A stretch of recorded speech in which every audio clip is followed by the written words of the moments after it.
Hey church family, this is Peyton and I'm going to give tonight's devotional lesson. Before I do, I want to kind of give an explanation of what we're going to do moving forward. Instead of me doing these pre-recorded videos for our devotions, we're actually going to move to a live version starting next week. The reason we wanted to do that is we wanted to give you all an opportunity to actually engage with us, maybe ask questions, prayer requests, or just comments and things to that regard. Because we can't do that on a regular basis anymore.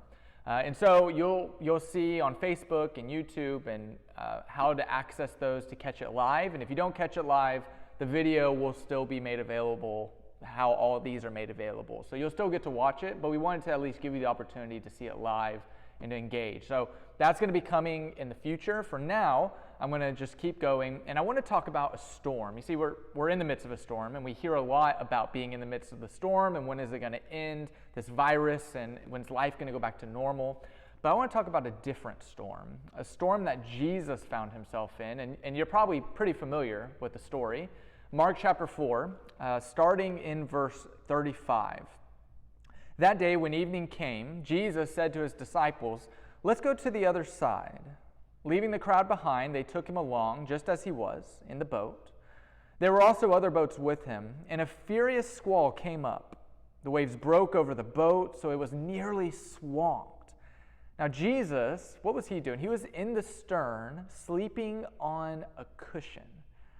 The disciples, they woke him. They said to him, "Teacher, don't you care if we drown?" Jesus got up. He rebuked the wind. He said to the waves, "Quiet, be still." And then the wind died down, and it was completely calm. And Jesus said to his disciples, "Why are you so afraid?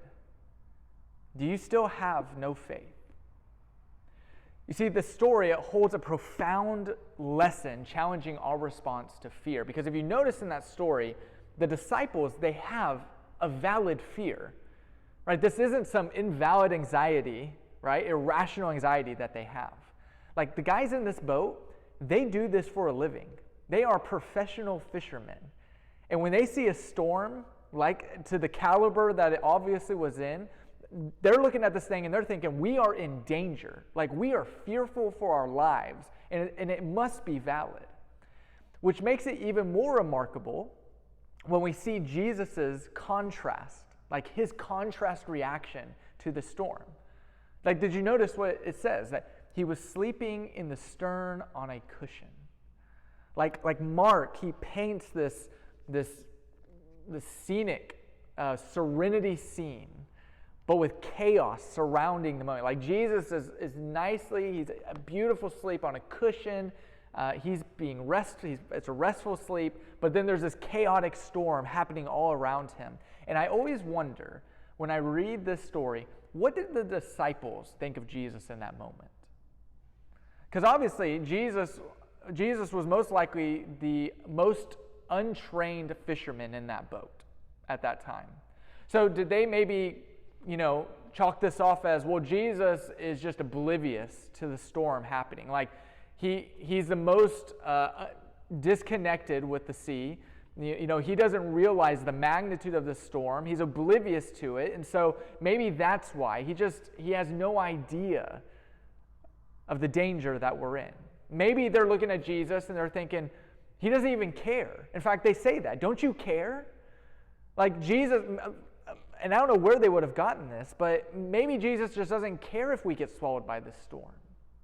Like, what were they thinking in those moments? But they don't even get a chance to ask Jesus or to interact with him and quiz him on these questions, because Jesus wakes up. And I love this like almost comic scene of Jesus like waking up from a nap and doing a good stretch. And he goes to the stern of the boat and he says, "Be quiet." And the storm stops. It stops. At his word, the storm obeys. The same word that brought that sea into existence is now obeying it. So Jesus wakes up and he asked the disciples a question that we must all answer. Why are you afraid? Take a moment. Ask yourself that question. You see, fear can often be a symptom of a lack of faith, right? And it's human nature for us to just imagine a worst-case scenario when it comes to the future. Let it be a pandemic or an economic collapse or something else entirely. But don't we realize that God is going to be in that future? Whatever it might be, God's going to be in that future as well. Like, God hasn't left us, and He's not going to leave us. Do we just see the waves of uncertainty that are crashing around us? Or have we stopped and realized that Jesus is still resting in the boat? You see, whenever I find myself fearful of whatever is going to come, it's often because I'm imagining a world where God is no longer present. Like I'm imagining a world where God is no longer in control and evil is able to run rampant without any consequences, without any kind of justice or judgment on it. But even in a worst-case scenario kind of world, Jesus always had a way to waltz into the scenario and transform it in some way. We see that most clearly. The epitome of that moment is on the cross, where it seemed that evil had won. Like death and evil had even killed God. It had won, but Jesus had a way to take that moment and transform it into something different.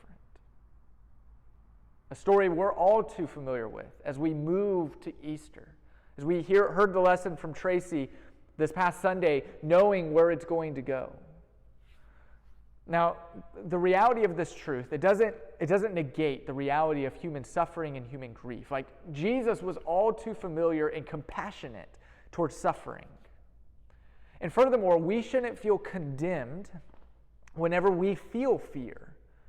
Like, fear is a natural reaction. And no matter how strong your faith may be, the reality is that you are most likely going to feel fear at some point in your life. The difference is, as Christians, is we don't allow fear to control us.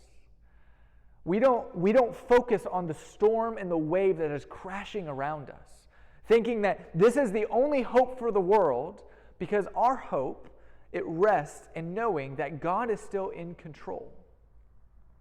Like the disciples, we follow Jesus every day, but what happens whenever a storm comes out of seemingly nowhere and threatens to swamp us?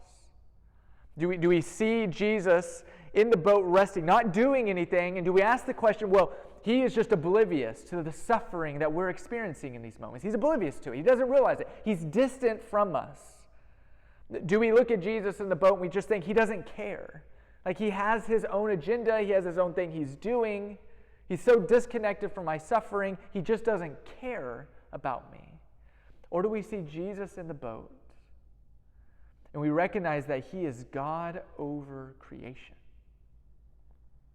And He's there. And at any moment, He's going to stand up, He's going to walk to the stern, and He's going to say, "Be quiet." Now, when He turns to you, what are you going to say when He says, "Why were you so afraid?" So this Easter that we're approaching pretty quickly, it's not going to be an Easter like any other, filled with colored eggs and pastel colors and Sunday best dresses and bunnies and big dinners and lunches with our families. No, most likely this Easter, we're going to be in a boat. And that boat, it's going to be in a storm. Waves are going to be crashing around us, just like they are over the past few weeks. And we're going to see an inactive Jesus, like, Jesus, where are you in this moment? But we have hope that at any moment, Jesus is going to stand up like He stood up from the grave. And He's going to say, "Be quiet. I have brought hope for the world." That's our hope. That's what we're working towards when we work and we move towards Easter, is a hope of a God who doesn't leave us, who loves us, who's there with us, and who has power over the storm. Hold on to that hope. We love you guys. Stay safe, and we'll see you soon.